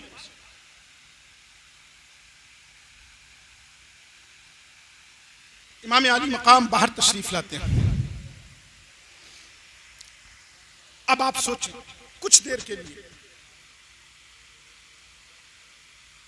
जो ऐसे खेमे से बाहर निकल कर आया हो जहां औरतें रोती रह गई, बच्चे बिलबिलाते रह गए हैं, उनके सरों पर कोई सहारा नहीं, उन्हें कोई सब्र की तलकीन करने वाला भी नहीं, उन्हें कोई तसल्ली देने वाला भी नहीं, लेकिन इसके बावजूद उस चेहरे पर जर्रा बराबर किसी तरह की कोई टेंशन नहीं। उन खवातीन के चेहरों से बेकसी का रंग जाहिर था, उन खवातीन के चेहरे से बेसहारा होना नजर आ रहा था। बच्चों की तो आवाजें निकलना भी बंद हो गई। ये वो बच्चे थे जिनकी नाज बर्दारियां अली नहीं बल्कि रसूल। ये बच्चे वो नहीं थे जिनकी नाज बर्दारी उनके बाप ने की हो, इनकी नाज बर्दारियां इनके नाना ने। ये वो बच्चे थे कि अगर जरूरत पड़े तो जिब्रील भी झूला झूलाने आ रहे। सोचिए कैसा मंजर हो। इन शहजादियों के दिल पर क्या गुजरी हो कि हमारा बचपन उस हालत में गुजरा है और हम अपनी आंखों से ये मंजर देख रहे हैं। हमारे नाना की उम्मत हमारे कत्ल के दर पे। इमाम अली मकाम उस आवाज से निकलकर जब बाहर आते हैं, कुछ देर खड़े होते हैं और फिर जंग शुरू करते हैं। अब चूंकि जंग बदल चुकी है, दस्तूर बदल चुका है, यजीदियों ने एक एक करके लड़ने का कानून ही खत्म कर दिया है, इसलिए एकदम दौड़। अमर इब्न साद आवाज देता, सुनो, दौड़ो, खेमों को आग लगा दो। इमाम अली मकाम कहते हैं, वे अल्लाह के दुश्मन। सोचो, जिसे इमाम अल्लाह का दुश्मन कह दे वो क्या मोमिन हो सकता है? लोग अभी भी पहरे बिठाने की कोशिश करते हैं। ये मत कहो काबे अल्लाह के दुश्मन। उन खेमों में खवातीन हैं, खवातीन, उन्हें नहीं गिराया जा सकता। मेरी दुश्मनी मुझसे निकाल, मुझसे। खवातीन तब रुकता। बारह इमाम अली मकाम जब जंग शुरू करते हैं, जिस तरफ निकल जाते हैं उस तरफ लाशों की लाशें। बास तारीख निगारों ने तो यह लिखा कि जब इमाम अली मकाम का यह आलम देखा कि जिस तरफ निकले उस तरफ सर कटते नजर आए, तो फिर फौज ने भागना ही शुरू कर दिया। जिस तरफ इमाम निकल जाए उस तरफ से उमर इब्ने साद की फौज भाग जाए, रास्ता क्लियर हो जाए।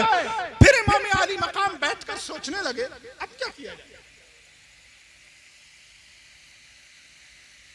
जब उमर इब्ने साद ने यह देखा कि यह तो मामला गड़बड़ हो गया, मेरी सारी प्लानिंग फेल है, जो मुझसे वादा किया गया है, अगर हुसैन का सर नहीं मिला तब तो फिर सब गड़बड़।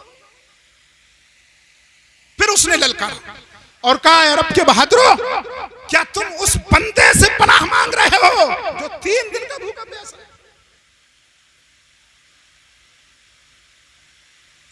बहुत मुश्किल से अपनी फौज को इकट्ठा किया, लेकिन इमाम अली मकाम ने जब फिर सर उठाया और फिर जंग करना शुरू की, करीब आने की किसी की हिम्मत नहीं थी।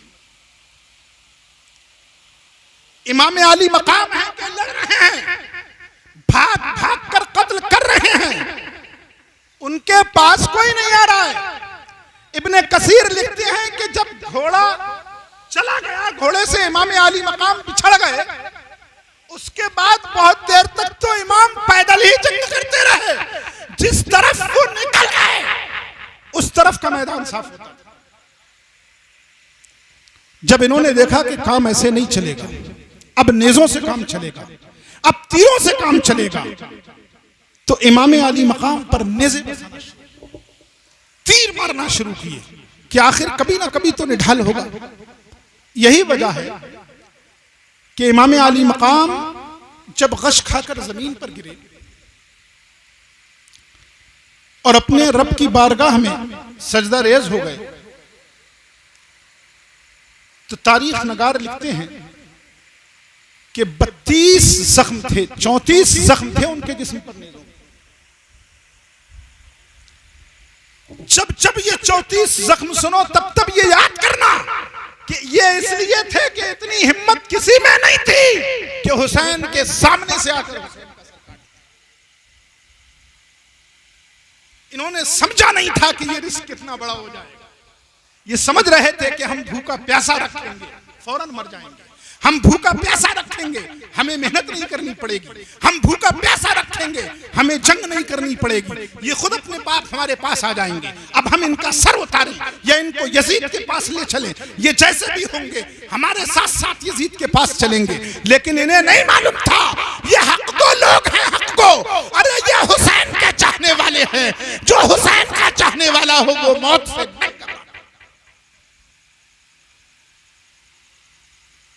जब इमाम आली मकाम गश खाकर गिर जाते हैं, अब शिम्र से कहा जाता है, शेम अब क्या देखता है, सर उतार। वो शिम्र जिल जोशन जिसकी बदबख्ती जाहिर है, जिसने उमर इब्ने साद को तैयार किया इस बात पर कि हर हालत में हुसैन का सर चाहिए, लेकिन जब सर काटने लगता है उसके बदन पर लर्जा तारी हो जाता है। किसका सर था? अरे ये वो सर था जो रसूल के सर के ऊपर, ये वो सर था जो रसूल के कांधों पर हुआ करता था। जब लर्जा तारी हो गया तो दूर से एक शख्स देखकर कहता है, शिम तू तो बहुत बहादुर। अरे जिस आदमी में बोलने की सकत भी नहीं उसका सर उठाने में देर लग रही है। कहा नहीं मुझसे नहीं हो पाएगा। शिम्र सिनान से कहता है, जा तू उतार।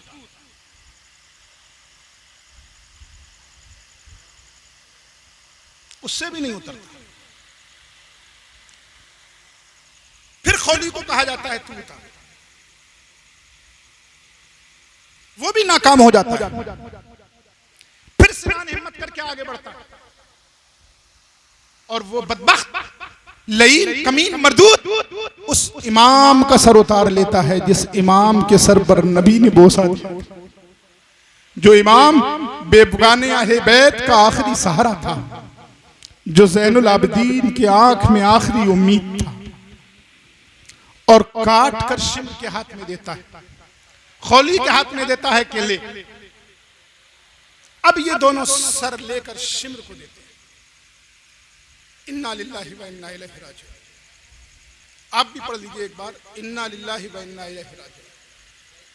ये सही है कि आपको ये मालूम है कि ये सिर्फ मौत के वक्त पढ़ा जाता है, लेकिन हदीस में है कि जब जब आप पढ़ेंगे तब तब आपको सवाब मिलेगा। जितनी मर्तबा आपके सामने शहादत का जिक्र हो हर मर्तबा पढ़िए, और मालूम है कितना मिलेगा? उतना मिलेगा जितना इमाम आली मकाम को उस वक्त। इसलिए जोर से पढ़िए, इन्ना लिल्लाहि व इन्ना इलैहि राजिऊन। इमाम आली मकाम की शहादत हो जाती है। इनका मकसद हासिल था ना, इन्हें यही चाहिए था ना कि हमें खून मिल जाए, हमें सर मिल जाए, यही चाहिए था। लेकिन आप देखें इनके दिलों में जो बुग़्ज़े अहले बैत भरा हुआ था, जो कूट कूट कर इनके दिलों में बुग़्ज़ भरा गया था, जैसे आजकल कुछ लोग इसी काम पर लगे हुए तुम्हारे दिलों में बुग़्ज़ अहले बैत भरा जाए। याद रखना, इनके चक्करों में मत पड़ना।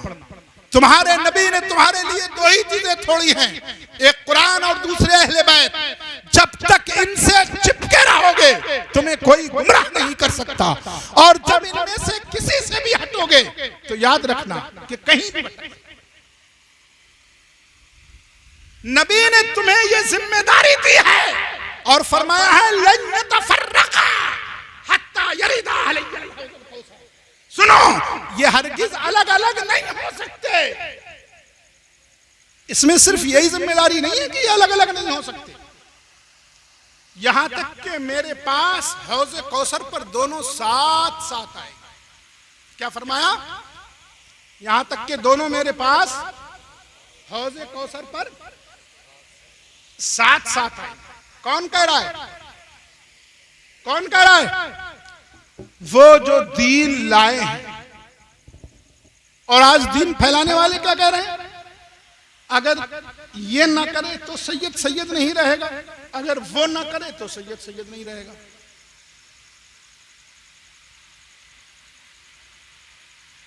रसूल कह रहा है सुनो, ये दोनों हरगिज जुदा नहीं हो सकते। यहां तक कि मेरे पास हौज़े कौसर पर आए, रसूल इसमें सिर्फ ये नहीं बता रहे हैं कि ये दोनों जुदा नहीं हो सकते, बल्कि मुसलमानों गौर से सुनो, रसूल तुम्हें बता रहे हैं कि ये दोनों जुदा तो नहीं होंगे, साथ ही साथ ये भी समझो कि ये दोनों क़यामत तक तुम्हारे दरमियान मौजूद रहेंगे। ना तो कुरान तुम्हारे दरमियान से उठेगा और नहीं अहले बैत तुम्हारे दरमियान से खत्म होंगे। जब तो जुदा नहीं होंगे, और जब होंगे भाई, जब दोनों चीजें हैं जब तो कहा जाएगा अलग अलग नहीं होंगी, और जब दोनों में से एक खत्म हो गई तो क्या कहा जाएगा? इसका मतलब यह कि ये दोनों रहेंगे, जुदा नहीं होंगे, तुम्हारे दरमियान भी रहेंगे। अब इनकी प्यास तो पूरी बुझ जानी चाहिए।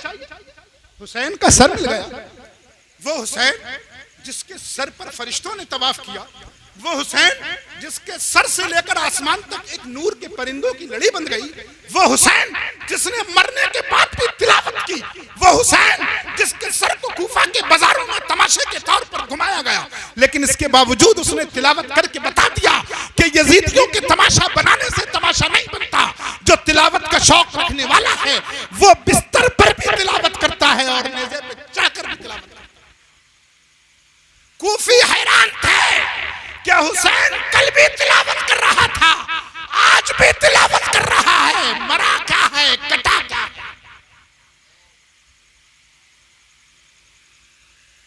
अब इसके बाद की जो बात बता रहा हूं बहुत नाजुक,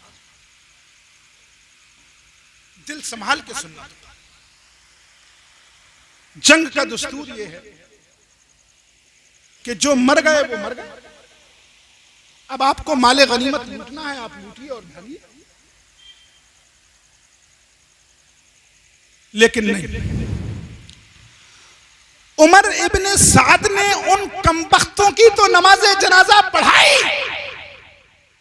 जिनके ईमान का अल्लाह ही जाने था कि नहीं, लेकिन इन लोगों पर जो हुसैन के चाहने वाले थे, जो हुसैन के घराने वाले थे, जो हुसैन का खून था, नमाज़े जनाजा पढ़ाने के बाद वो कहता है कोई घुड़सवार जो इन शहीदों के ऊपर अपने घोड़ों को दौड़ा दे ताकि इनकी लाशें रेजा रेजा।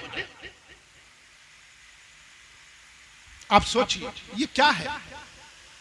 तुम ईमान की बात करते हो, मैं कहता हूं इंसानियत ही नहीं थी उनमें यार, ईमान तो जाने दो।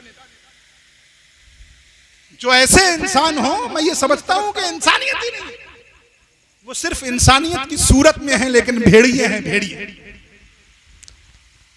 इन भेड़ियों से दीन को कल भी खतरा था, आज भी खतरा था।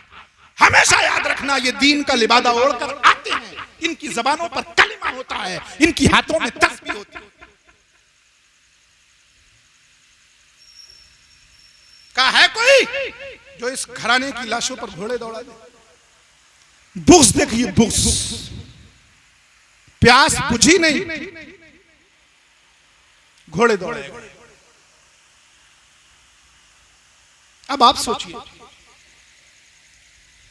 इन लोगों ने नमाज जनाजा में तो दरूद पढ़ा होगा। जो लोग नमाज जनाजा पढ़ते हैं आप में से, वो तो जानते हैं कि दूसरी तकबीर में दरूद पढ़ा जाता है, और ना जानते हो तो हाफिज साहब से पूछ लेना। उसमें तो कहना ही पड़ता है अल्लाहुम्मा सल्ली अला मुहम्मद व अला आलि मुहम्मद कमा सल्लैत व सल्लम। तो क्या इन्हें ये याद नहीं आया कि जिस आले मोहम्मद पर हम दरूद व सलाम भेज रहे हैं उसी के साथ ये सलूक किया गया? मैं कहूंगा नहीं, जब दिलों पर मोहर लगती है तो ऐसा ही हो जाता है। उन्हें ऐसा लगता है कि हमने एक काम किया। ये इस बात की सनद है कि अल्लाह ने इनके दिलों पर बदबख्ती की मोहर मार दी थी, शकावत की मोहरें इनके दिलों पर लग चुकी थी। उन लाशों के ऊपर से, उन मुकद्दस लाशों के ऊपर से घोड़े रोदाए गए, घोड़ों को दौड़ाया गया ताकि उन लाशों की हड्डियां चूर चूर हो जाएं। तारीख में आया, बस बात खत्म कर रहा हूं। वाक़या करबला के बाद, अब वो सब तफसील में नहीं जाना चाहता मैं कि वो सर जब उबैदुल्लाह इब्न ज़ियाद के पास पहुंचा तो क्या हुआ, क्या क्या वाक़यात रूनुमा हुए। जब ये हुक्म दिया गया कि जो कैदी बचे हैं इन कैदियों को यजीद के पास ले जाया जाए और जो इनके सर हैं उनको भी यजीद के पास ले जाया जाए। अब मुझे बताइए कि जब इब्न ज़ियाद ये कह रहा है कि इन्हें यजीद के पास ले जाया जाए, तो यजीद का हुक्म कत्ल का नहीं था, वैसे ही कह रहे। कितने भोले लोग हैं जो ये कहते हैं कि यजीद का कुछ पता नहीं उसने किया भी था या नहीं किया। अरे गवर्नर किसी बादशाह के पास सर भेज रहा है तो जब ही तो भेज रहा है जब उसे मालूम है वो देख के खुश होगा।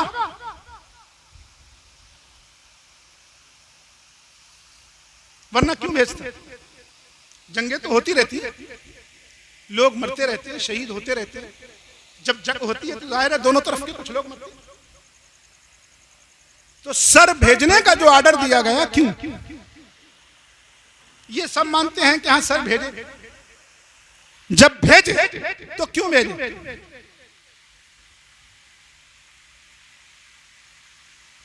जब ऑर्डर था उस ऑर्डर को फॉलो करना था। हुक्म था कि हुसैन को कत्ल करो वरना तुम्हें गुलाम बना दिया जाएगा, हुसैन का सर दो वरना तुम्हें जेल में डाल दिया जाएगा, हुसैन का खानदान तबाह कर दो वरना तुम्हारा खानदान तबाह कर दिया जाएगा। इस खुशबख्ती में उसने सर भेजा कि हुसैन का भी सर ले जाओ और इन खवातीन मुकद्दस इस्मत माप खवातीन को भी लेकर जाओ। ये रो रही हैं लेकिन इनको लेकर जाओ। अब जब कासिद चलता है इनको लेकर, मैं जो बात आपको बताने जा रहा हूँ मोहतरम हजरात, जब कासिद चलता है अब उस मकाम पर ये खवातीन पहुँचती हैं जहाँ जंग हो रही थी। खेमों से निकली, उबैदुल्लाह इब्न ज़ियाद के घर तक पहुँची और वहाँ से जब फिर वापस आई और उस मकाम पर पहुँची जहाँ इन हजरात में जंग हुई थी, तो हजरत ज़ैनब के दिल में आया कि क्यों ना एक बार इमाम आली मकाम की आखिरी ज़ियारत कर लूं। हजरत ज़ैनब कहती हैं, सुनो तुम जहाँ चाहो वहाँ ले जाना, एक बार मुझे देखने दो मेरे इमाम की हालत कैसी है। वो इमाम जिसको रसूल चूमा करते थे, वो इमाम जिसको रसूल ने अपने कांधों पर बिठाकर खिलाया था, वो इमाम जिसको रसूल ने अपना होठ पिलाया था, वो इमाम जो रोए तो रसूल अपनी ज़बान तक किया करते थे, वो इमाम जब रोए तो रसूल को तकलीफ हुआ करती थी। मैं चाहती हूँ कि आखिरी दीदार उस लाश का कर लूँ। जब हजरत ज़ैनब जाती हैं उन लाशों को देखती हैं, उनकी हड्डियाँ टूटी हुई हैं, उनके बदन के गोश्त जमीन से लग गए हैं। हजरत ज़ैनब की वहाँ चीख निकल पड़ती है। वो ज़ैनब जो अब तक बड़े होने के नाते अपने से छोटी औरतों को तसल्ली दे रही थी, सब्र दे रही थी, बेटा चुप जाओ, अल्लाह का इम्तिहान है, अल्लाह ने हमें आजमाइश में मुब्तला किया है। लेकिन जब ज़ैनब देखती है इमाम आली मकाम के बदन के साथ ये हाल हुआ है, ज़ैनब की चीख निकल जाती है और अर्ज़ करती है, वाह मुहम्मदा सल्लल्लाहु अलैहि व मलक समा, आए मोहम्मद, हाय मोहम्मद, हाय मोहम्मद, तुम पर तो आसमान के फरिश्ते दरूद भेजते हैं, तुम पर तो अल्लाह सलामती भेजता है। देखो ये वो हुसैन जिसको तुम चूमा करते थे, आज इसके कपड़े खून में लथपथ हैं, आज इसको जमीन पर लिटा दिया गया है, आज इसको खून में नहला दिया गया है, आज इसके बदन से कपड़े भी उतार लिए गए हैं, इसकी हड्डियां चूर चूर कर दी गई हैं। इमाम ज़ैनब हजरत ज़ैनब ये रो रो कर वहाँ ये आलम कर जाती हैं कि बेहोश हो जाती हैं। इतने में फिर पीछे से कासिद आता है कि जालिमों, तुमने ये क्या किया, ज़ैनब को यहाँ रोक दिया, सीधे चले जाओ। ज़ैनब को दिल भरकर इमाम अली मकाम की लाश तक नहीं देखी। मुसलमानों, कहीं सुना कि किसी के रोने से भी किसी को तकलीफ? अरे कोई रो रहा है तो आपको तकलीफ क्यों हो रही है? हजरत ज़ैनब रो रही थी ना, उनका कोई कसूर नहीं था। वो जंग नहीं कर रही थी, वो जिहाद के लिए सामने नहीं आई थी, नाफरमानी नहीं कर रही थी। लेकिन इन जालिमों ने ज़ैनब के उस आखिरी चीख पर तक पैरा बिठा दिया। हजरत ज़ैनब अपने आप को संभालती हैं, रज़ी अल्लाह तबारक व तआला। अल्लाह ताला 1000 बार सलाम फरमाए उस पाक खातून की कब्र अथर पर। मौला करीम उसके हौसले में हमारी माँ बहनों को हौसले अता फरमाए। जिस हौसले से ज़ैनब ने खुद को संभाला, अपने आप को संभाला, तारीख वो मिसाल पेश नहीं कर सकती। लेकिन कुछ नजारे होते हैं जो आंखों से देखे नहीं जाते। बहरहाल खुलासा ये कि हजरत ज़ैनब वहां से उठकर इनके हुक्म के मुताबिक यजीद के दरबार में पहुंच जाती है। और फिर यजीद अहले बैत के साथ वो सलूक करता है जो कैदियों के साथ किया जाता है। तारीख में आया कि इब्ने ज़ियाद ने भी और यजीद ने भी इमाम ज़ैनुल आबिदीन का पजामा और नेकर उतरवा कर देखा है ये कि अगर ये बालिग हो गया है तो इससे भी जंग की जाए। आज हम उनके लिए लानत भी नहीं कह सकते। कौन सा इस्लाम लाए?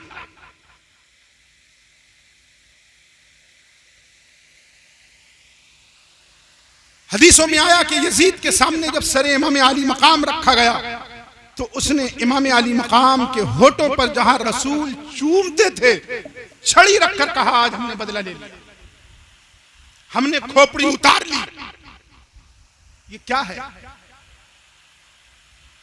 लानत हो इस यजीद पर, इसके तमाम चाहने वालों पर, इसके तमाम अंसार।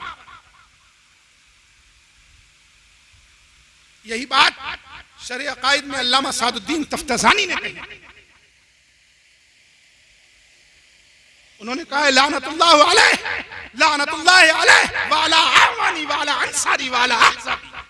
लानत हो इस यजीद पर, इसके मददगारों पर, इसके चाहने वालों पर और इसकी जमात पर।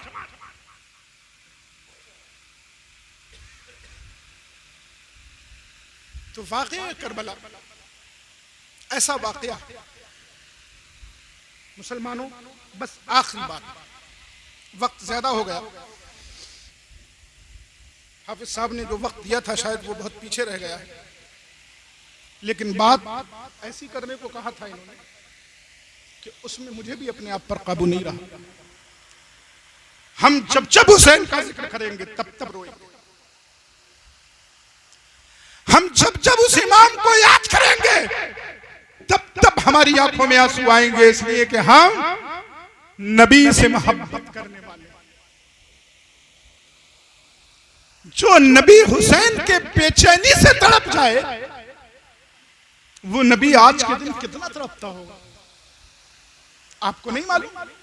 हजरत अब्बास से भी मरवी है, हजरत उम्मे सलमा से भी मरवी कि अल्लाह के रसूल दुनिया से जा चुके हैं, लेकिन इसके बावजूद उम्मे सलमा ने ख्वाब में देखा, हजरत अब्बास ने ख्वाब में देखा कि 10 मुहर्रम की दोपहर में अल्लाह के रसूल सल्लल्लाहु अलैहि वसल्लम चेहरे पर परेशानी के आसार हैं, बाल बिखरे हुए हैं, हाथ में एक शीशी है। अब्बास कहते हैं आप कहां से इतने परेशान हैं? कहा आज सालिमों ने हुसैन को शहीद कर दिया। मैं सुबह से वहीं था और करबला में हुसैन का खून इस शीशी में इकट्ठा कर रहा था। जालिमों, तुम जिसका कलिमा पढ़ते हो उसकी रूह आज भी तड़प जाती है। तुम कहते हो 10 मुहर्रम को गम मत करो, तुम्हारा दिन तुम्हें मुबारक। हम गम कर रहे हैं, गम पर पहरा मत बिठाओ। गम पर पहरा बिठाना यजीदियों का काम था, यजीदियों का। ज़ैनब को उन्होंने दिल भर के देखने भी नहीं दिया। ज़ैनब की वो चीखें अकेली नहीं थी, तारीखदानों ने लिखा कि उन चीखों की ये आवाज की करामत थी कि 40 दिन तक करबला के मैदान से जिन्नात के रोने की आवाजें आया करती। 40 दिन तक। तुम कहते हो 3 दिन से ज्यादा नहीं। अरे दिखाओ कि जिन्नात 40 दिन तक क्यों रोते रहे। 3 दिन से ज्यादा सोग नहीं मनाना चाहिए। सोग, गम और चीज है, सोग और चीज है। गम पर कोई पाबंदी नहीं लगाई जा सकती। तो ऐ हुसैन के चाहने वालों, याद रखो, हर दौर में यजीदी फितने जन्म लेते रहे हैं, सूरतें बदलती रही। अहले बैत और कुरान को नहीं छोड़ना है, नहीं छोड़ना है, नहीं छोड़ना। अपने आप को, अपने घरों को कुरान का पाबंद बनाओ और ये सिखाओ कि हमें जिंदगी अजीज नहीं है, हमें इस्लाम अजीज है। इस्लाम है तो हम जिंदा हैं, इस्लाम खत्म हो गया तो हम खत्म। अल्लाह तबारक व तआला हम सबको इमाम अली मकाम से सच्ची मोहब्बत नसीब फरमाए। आमीन। अस्सलामु अलैकुम व रहमतुल्लाह।